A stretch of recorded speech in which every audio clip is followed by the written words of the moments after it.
This panel, I think, is full of heavyweights. So we've got Symbiotic, Bungee, Socket, Router, Eclipse.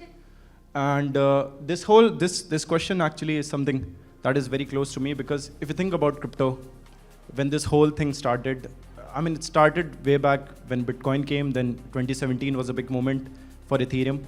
But if you think about 2020 and 2021, that is when you saw that these systems could handle scale, and DeFi was the first one which actually showed that, okay, you can actually do billions or hundreds of billions dollars worth of trading volume on chain.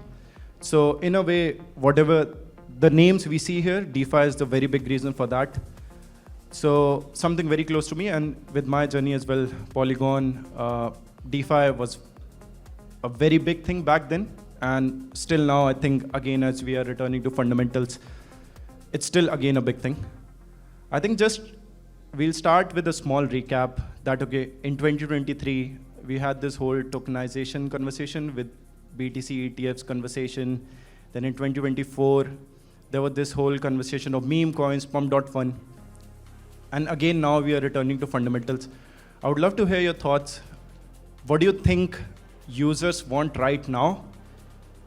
And these are users which I've seen the DeFi summer, NFT summer, meme coin summer, ETFs. What is a real user looking for right now? Or how do you think the behavior has changed? I would love to start with you, Amal. What is a real user looking for? I think you need to switch it on. It works. Can you repeat again, sorry? I'm saying, what is a real user looking for in DeFi right now? I think a real user is looking for real yield. I think real usability that they can understand, and an easy way to track this yield as well. And to be honest, we have like great apps and UIs for this already in crypto. I think a real user wants actual rewards, not like subsidized things. Subsidization is great to bootstrap, but a user wants like to be able to deposit into like a DeFi strategy, understand what it does, and earn the rewards in the long run. I think you need to switch it on.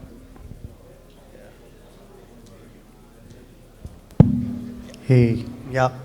I think it's not about the real user, it's about the activity that is kind of like always, that already exists on chain and it has always exists. So for example, trading as an activity, right? Now the trading activity might change or shift from people trading meme coins very aggressively to BTC at the moment, for example, as compared to more tokens, right? Like yield, for example, has also existed as like a use case that kind of like people have been seeking to do, but in the last year, the yields off-chain were more higher than on-chain yields, for example, right? And that's why maybe like yield kind of like has gone down, and now like as macro conditions kind of like improve, the yield generally kind of like has been increasing, right? So I think like overall, it's the same activities that have already existing, which is trading or yield generation or even gaming, for example, right? Like that is already kind of like existing. The speculative nature or the kind of things within these activities that might get focus on has changed, but the fundamental behavior is kind of like quite similar to like all of these cycles, I would say. I think great great answers from both the panelists. I'll add one more lens. It's also important to define what's the user persona you have in mind when you say what the user wants, because we think of a conglomerate, sorry, my throat is bad, conglomerate user that's just one individual, one person, but you have whole spectrum of users, right? You have hardcore degens that are looking for the pump.fun, the bot, alpha, and then you have somebody in Web2 that just wants to buy some Bitcoin with his Apple Pay wallet or whatever, right? So you have a whole spectrum of users. So, but the one thing that I can say is sort of segueing back to a lot of what we're doing is one thing would be something that abstracts out all the complexity. I mean, for the average user from Web2, if you want to go beyond just the Web3 natives, I think all of us will agree we need something that sort of, one click, I need a token in my wallet. I don't need to care about whether that token gets executed through this aggregator or this bridge or settles on this chain or whatever. I think that's going to be the big 90% use case going forward. And you could, and when I say token, I mean not just crypto tokens, but it could be RW assets. So what do people fundamentally want to do? They want to sort of trade, get some alpha, deploy some capital and get some yield. I guess broadly, those are the 2-3 type of things that they want. And even now, for instance, a lot of that is gated, right? I mean, even now, for example, the Trump thing was a classic example. By the time Trump hit any centralized exchange, all the alpha was gone. By the time Athena yield approached Binance or any centralized exchange, most of the alpha was gone. I don't think Pudgy Penguins is still available on any off-chain centralized platform. So you have a lot of issues with connecting the 90% to the big alpha that is on the on-chain side of the world. I think that's one perspective. Pudgy's on Robinhood. But anyway, nothing to add. It's demand side is leverage, supply side is the desire to get yield from the leverage. Yep, makes sense. I think moving on to another one. So when the whole blast season started, and I think they were one of the first ones to come up with this whole idea of points program and getting people to deposit. And then after that, it was as if almost everyone came out with the points program or airdrop campaigns. And that has led to a lot of activity, which you could argue is real, unreal. But you as a protocol, how do you exactly approach this idea? That, okay, do you want Sybils? Do you filter Sybils? Is it good enough for you? How do you approach this? I mean, the way for protocol to like incentivize users is so like simple at its essence. You know, you want to just like people providing like value to the protocol. You want to reward them. Now, it's very easy when you are like an Arbitrum or Uniswap doing your airdrop like 5 years ago, than like protocols building today. Like protocols building today, they have to build with the anticipation that everybody is going to try to game their airdrop. So I think like today, like it's really hard. It's definitely like a pain point for most protocols in crypto right now. One thing that usually works is that if you weigh things by like economic capital, and since Symbiotic is a protocol where like you can actually like stake any type of economic capital, it's easy to weigh things with economic capital. So for example, like we can make sure that like if you just deposit like 1 cent into like 1,000 different EOAs, well, you're not going to get like the equivalent of like $1 million of deposits.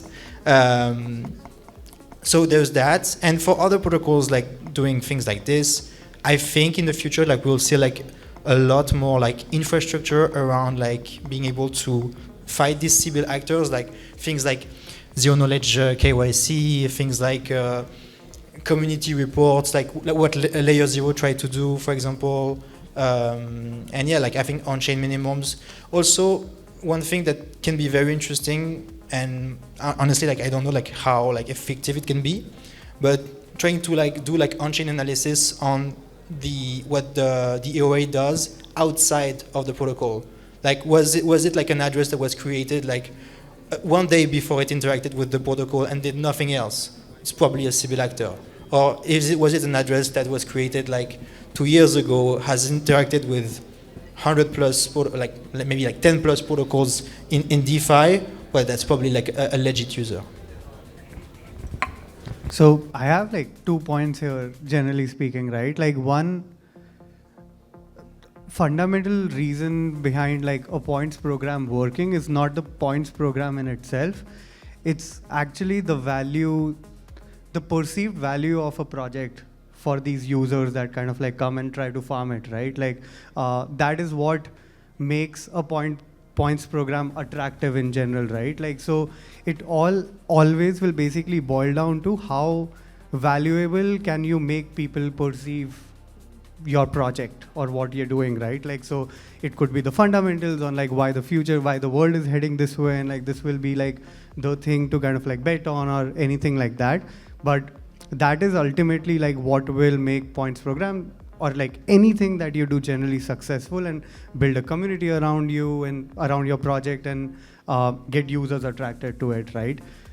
The second thing is like once you do that and once you're able to even get this, I genuinely think like all airdrop farmers and everyone are real users in in a lot of ways, right? So yes, like a lot of the activity will essentially go down once like the airdrop farming, for example, ends. But the whole point is like what percentage of the users can you ultimately retain over it, right? Like Hyperliquid is a great example of this recently. There's like Uniswap. There's like, I mean, like there's like number of protocols we've kind of like seen, because the product ultimately has to kind of like follow the retention rules, right? Like of any app, any project, even on the Web2 side of things, right? So ultimately it's about retention at the end of the day. Yeah, I mean, I agree. Sort of tend to agree because if you honestly think about how many points we've farmed over the last quarter, personally, I mean, I guess Bera Chain, maybe a couple of other, I mean, it's just so many points programs, man. It's just tough to sort of differentiate. I mean, it's of a broader piece with 2021. 2021, launching a token was difficult. Launching a project was sort of difficult. So you had a TG, you sort of made it. You had, you crossed a few barriers. Now you go to pump.fun, you launch a token in 5 minutes, right? So therefore, the points programs have been gamed. It requires a refresh. It requires some sort of a radical breakthrough. I think they're going to be relevant, but yeah, I'm curious to see how that whole meta evolves. Otherwise, it's going to be just the 90-10 or probably the 99-1 rule, where the top 1% projects, the mega projects that have raised a ton of capital and visibility, they're going to sort of get a lot of attention. You have the odd outlier like Hyperliquid, which is a sort of a cult favorite under the radar, but mostly it's going to be, it's a hygiene factor, but how effective they are long run is sort of dependent on how much true PMF you have, I guess. It's sort of stating the obvious, but it's worth mentioning. Yeah, it's just how much supply side you can aggregate that affects the demand without giving away tokens, without giving away as little tokens as possible. Cool. I think let's start next one with Terry, and it would be more about that. If you think about users in DeFi, you have some sort of segregation. So you have retail, you have some sort of smart retail, then you have whales, then you have institutions. So when you bootstrap a new chain, let's say something like Eclipse, how do you approach these tiers? Do you even divide it into tiers? Do you do BD separately for these tiers?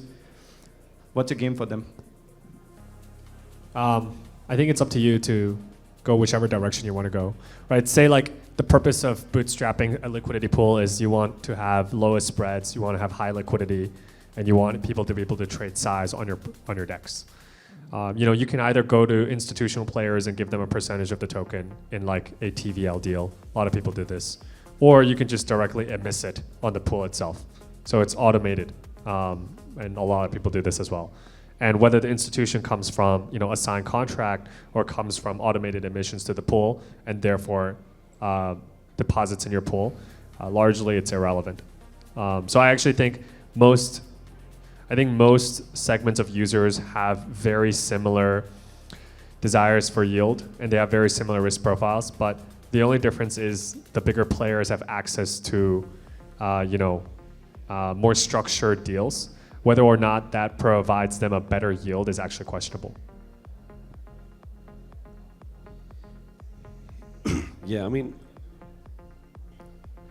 sorry, what was the question again? I know it involved liquidity pools, but what is the specific question, Asif? Yeah, so if you think about users, and for you it might be a little bit different, because for a chain, maybe TVL is one of the factors, but for you it's more users.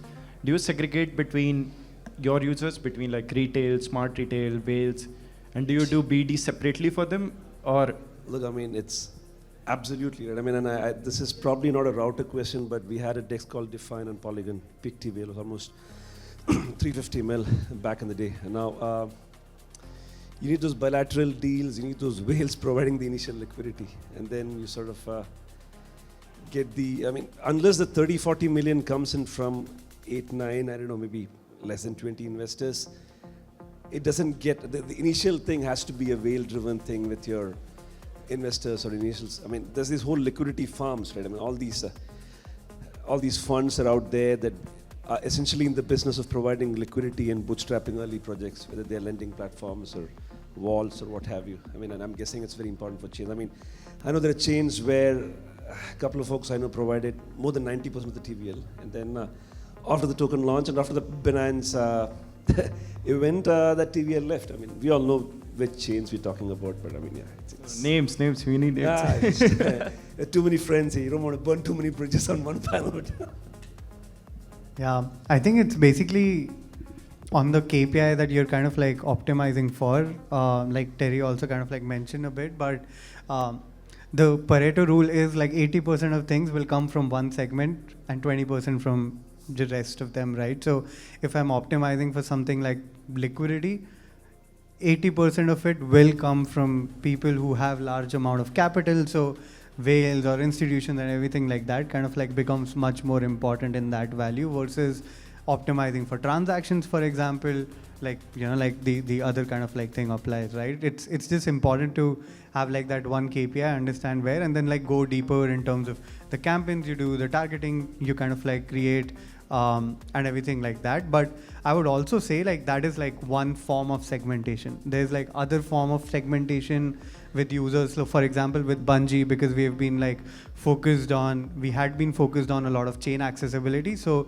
we focused on L2 users than L1 users, for example, right? Like, so how do we do a lot of campaigns around Arbitrum and Base, for example, in the early days to specifically target all of these users and get deeper penetration into these communities? And we didn't care a lot about what segment of specifically retail or smart retail kind of like came into, right? Like, so those kind of other segmentations also exist, which matter a lot.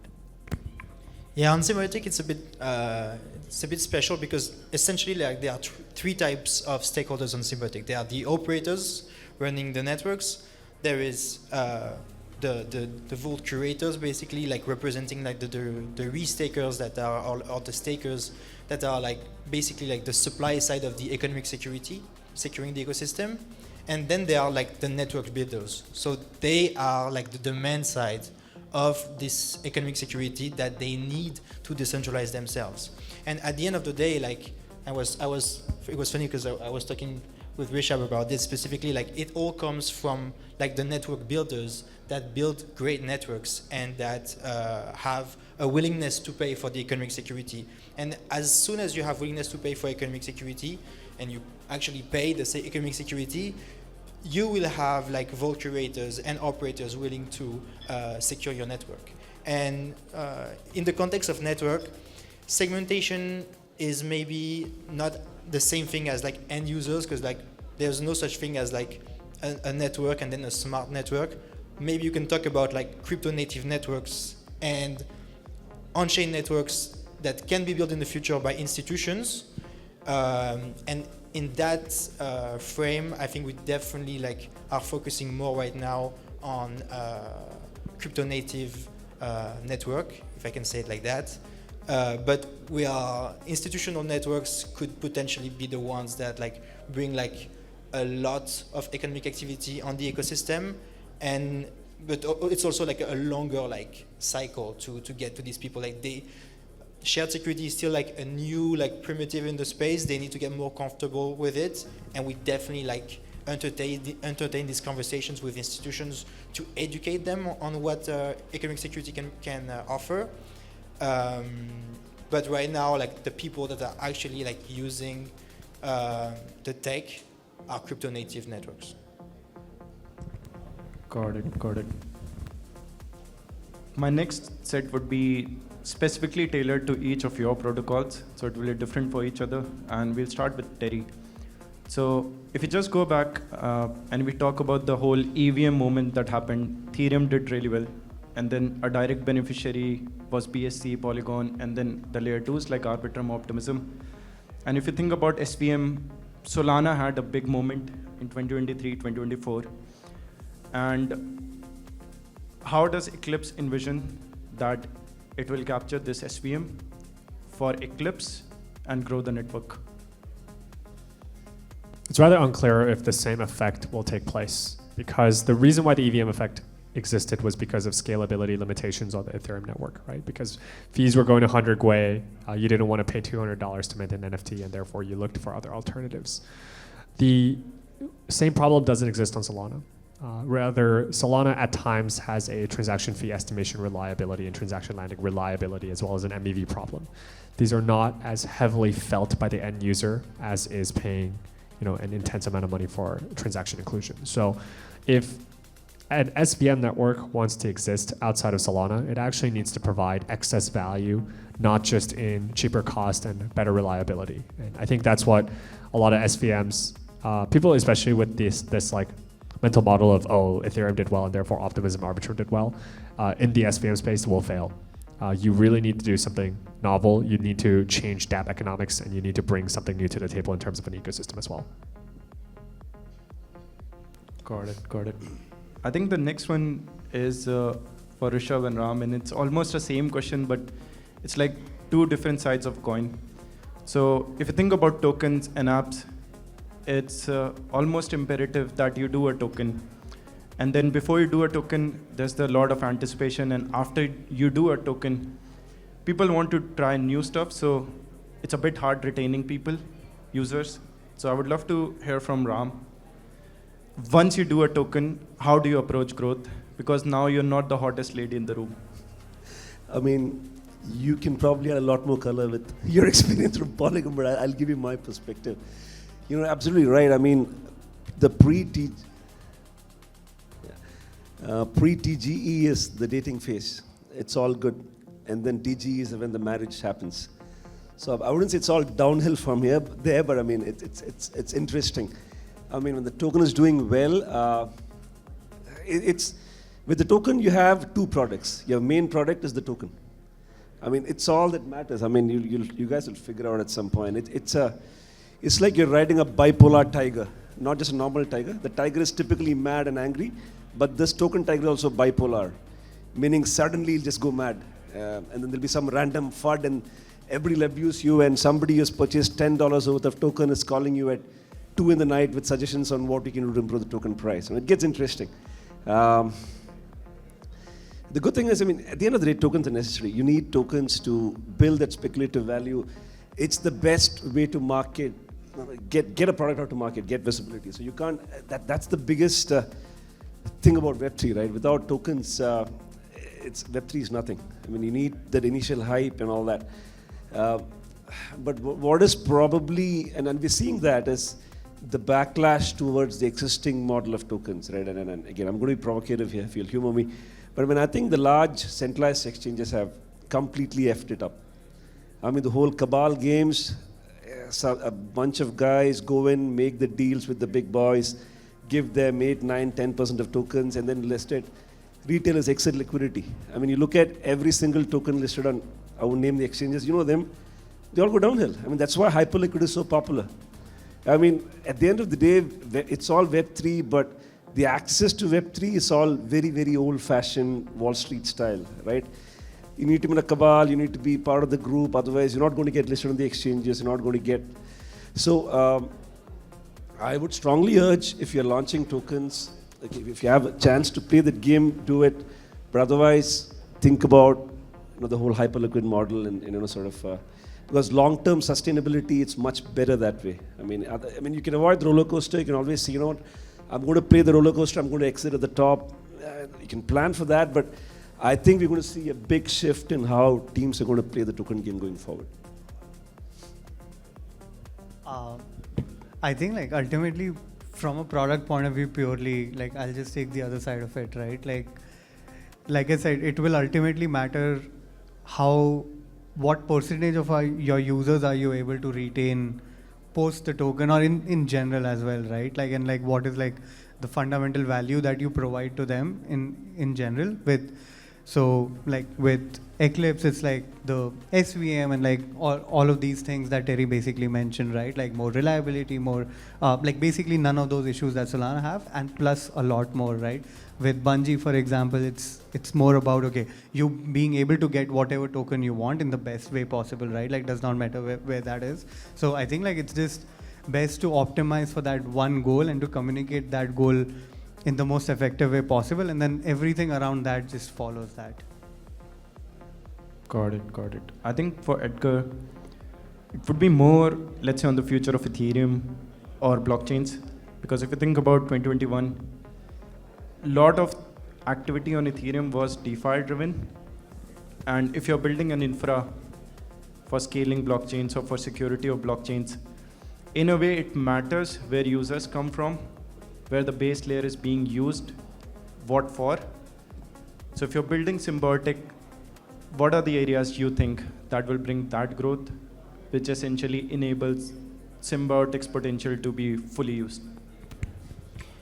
I think a lot of things will participate in making Symbiotic great, and I think we can say the same thing generally about Ethereum. I think like better like interoperability infrastructure is going to be like extremely beneficial for all of the users. Like right now, liquidity is still very fragmented.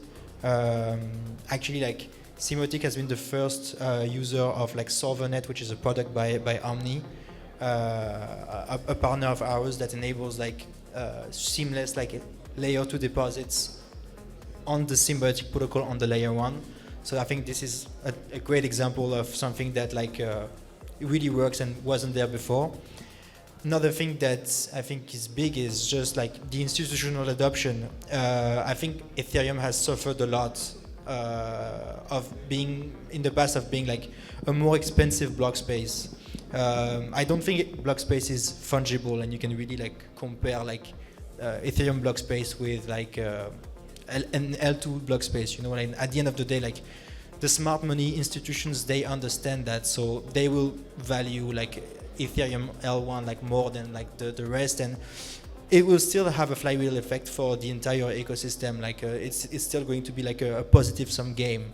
But yeah, like I think the more intelligent market participants coming in and better infrastructure is definitely something that's going to help Symbiotic as well as other protocols on the Ethereum L1. Got it. So I think with that we come to the end. I think over this panel, I think we got the most inside scoops on the industry and on the token game. And I would just urge everyone that all the 4 protocols that are sitting here, they are in their categories my favorite ones. So if you don't use, go ahead and use them. Thank you everyone for joining today. Thank you everyone in the audience as well for joining and listening patiently. It's almost 4. We have run past time, but thank you so much for sticking around.